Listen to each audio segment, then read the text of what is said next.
Today, we start the thrilling journey of one of history's most controversial figures, Adolf Hitler.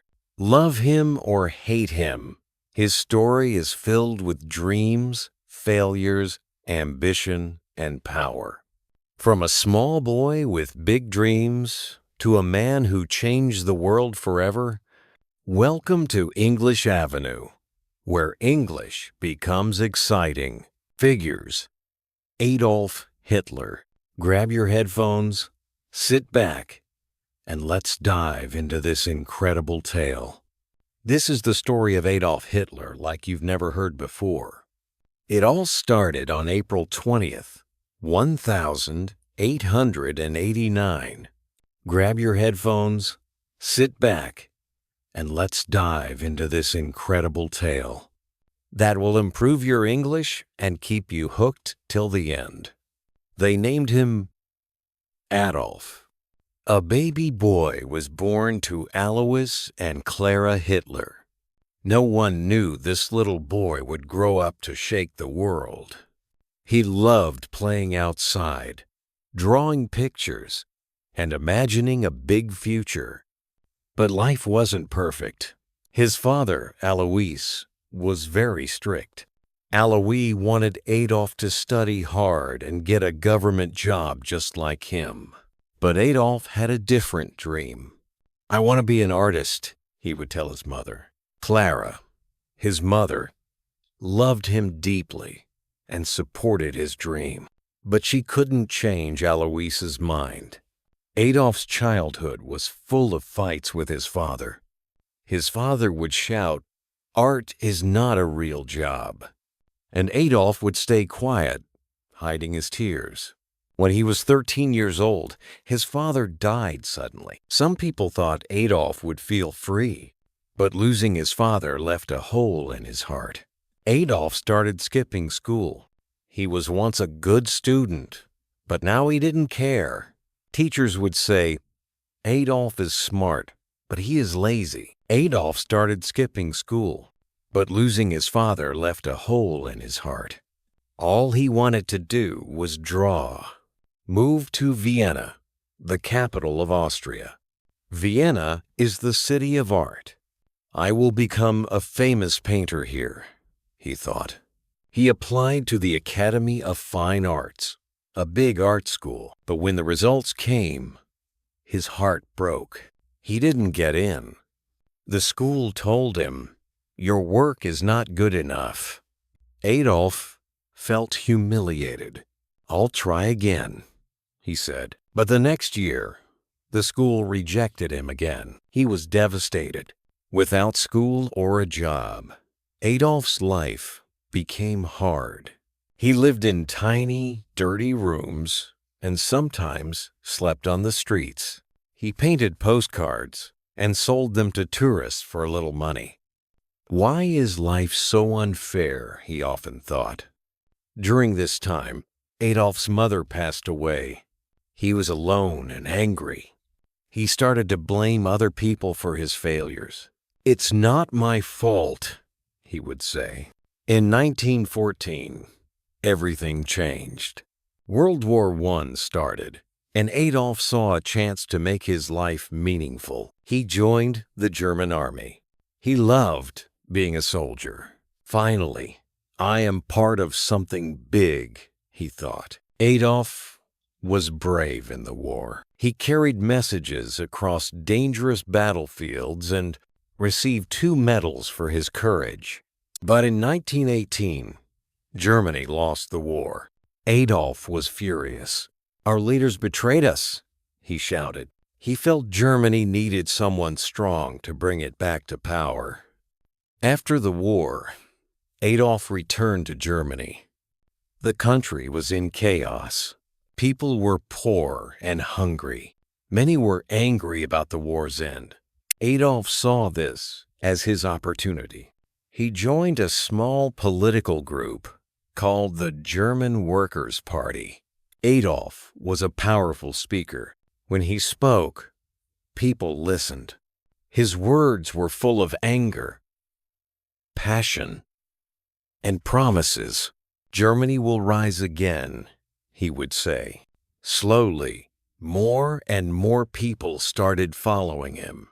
Adolf changed the name of the group to the National Socialist German Workers' Party, also known as the Nazi Party. He designed their symbol, a red flag with a black swastika. This will become the most powerful symbol in the world, he declared. His speeches became famous. Thousands of people came to hear him. They believed in his dream of a strong Germany.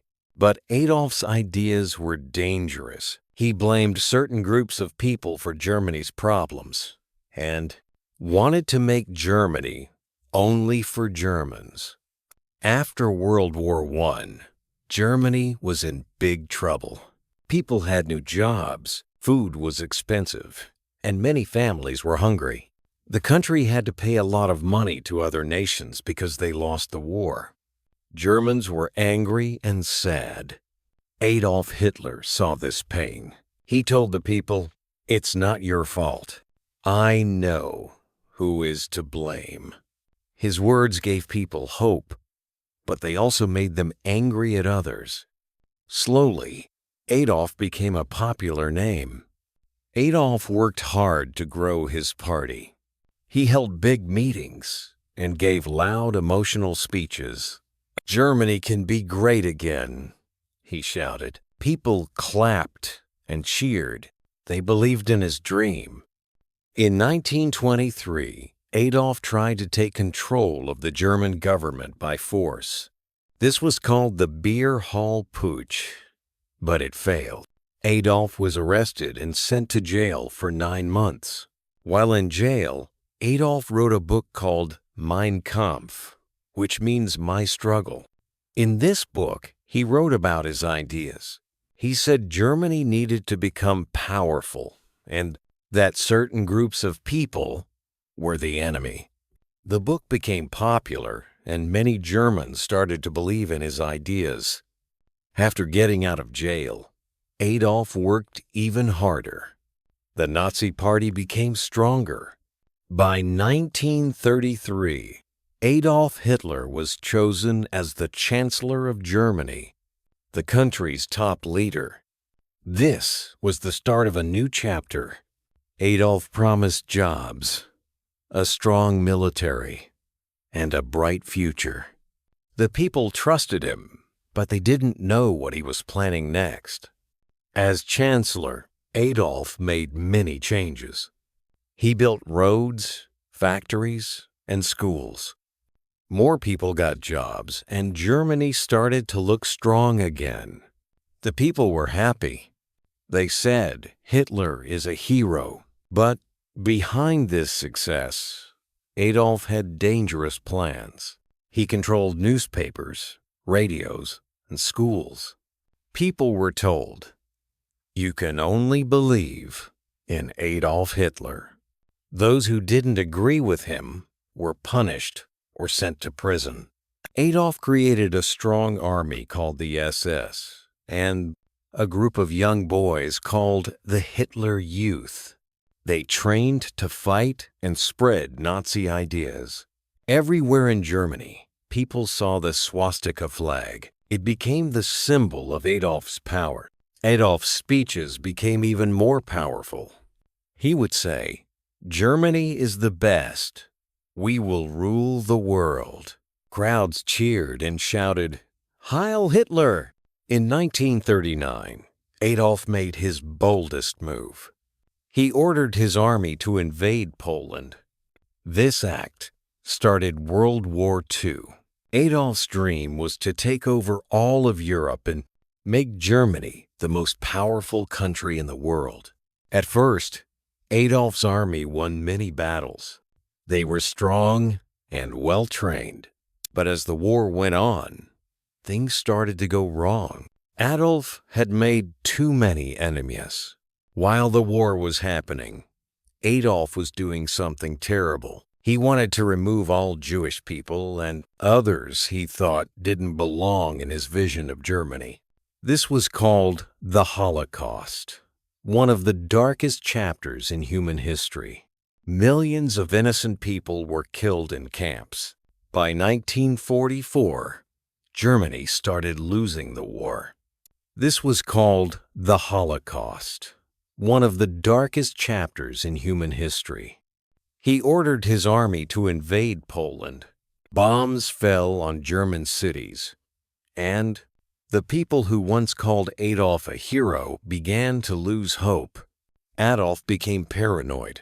He trusted no one and spent most of his time hiding in his bunker. By 1944, Adolf Hitler's dreams of ruling the world were falling apart.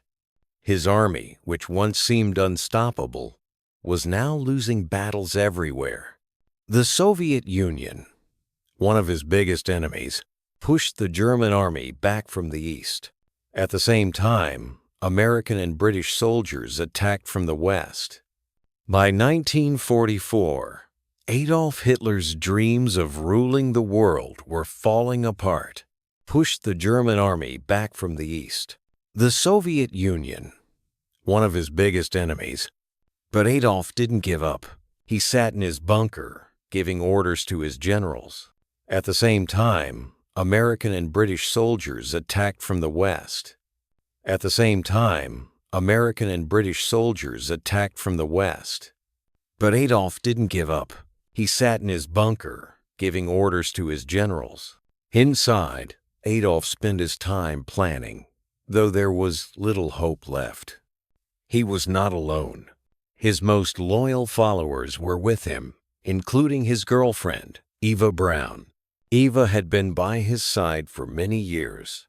Inside, Adolf spent his time planning, though there was little hope left. He was not alone. His most loyal followers were with him, including his girlfriend, Eva Braun. The Soviet army was getting closer to Berlin. "The end is near," whispered his advisors. Leaders from other countries begged Adolf to surrender. "Save the people of Germany," they said. But Adolf refused. He believed surrender was a sign of weakness. "If Germany loses, it is because the people were not strong enough," he said coldly. By April 1945, Berlin was surrounded. The Soviet army attacked the city from all sides. Buildings collapsed, fires burned, and people ran for their lives. On April 27, 1945, Adolf made a surprising decision. He married Eva Braun in the bunker. Buildings collapsed, fires burned, and people ran for their lives. "You've always been by my side, Eva," Adolf said. Eva smiled, even though she knew this was not a happy moment. After the wedding, Adolf and Eva spent hours together, talking about their lives and what they had done. They both knew the end was near. On the 30th of April 1945, Adolf made his final decision. He called his closest followers into the bunker and told them, "I will not be captured alive." Adolf believed it was better to die than to let his enemies take him. He called his closest followers into the bunker and told them, "I will not be captured alive." On the 30th of April 1945, Adolf made his final decision. When the Soviet soldiers reached the bunker, they found Adolf and Eva's bodies. The war in Europe ended shortly after. Germany surrendered on the 8th of May, 1945. The people of Germany were left with nothing but ruins. Adolf's dream of making Germany powerful had instead brought destruction and sorrow. Millions of lives were lost because of his actions. After Adolf's death, the world worked to rebuild. Germany became a peaceful country. People remembered the horrors of the Holocaust and World War II to ensure such events never happen again. Today, Adolf Hitler's name is a reminder of the dangers of hatred, unchecked ambition, and misuse of power. Finally, His story teaches us every decision we make shapes our future. Adolf's choices led to pain and loss, not just for him, but for millions of others. This reminds us that every action, no matter how small, matters. We must choose wisely and always think about the impact our decisions have on others and importance of compassion and unity. Hate and division only tear people apart. The world is a much better place when we come together, respect each other, and work towards peace. Life is too short for anger and judgment. By being kind and understanding, we can create a future filled with hope, not regret. So remember, choose love over hate, humility over pride, and unity over division. These simple lessons can make our world a better place. This was the story of Adolf Hitler, a man whose life changed the world forever. It's a story of dreams, power, and the mistakes that led to tragedy. Remember, history is not just about the past. It teaches us how to build a better future. Thank you for listening. And don't forget to like, share, and subscribe to English Avenue for more exciting stories that help you learn English while exploring history. See you in the next story.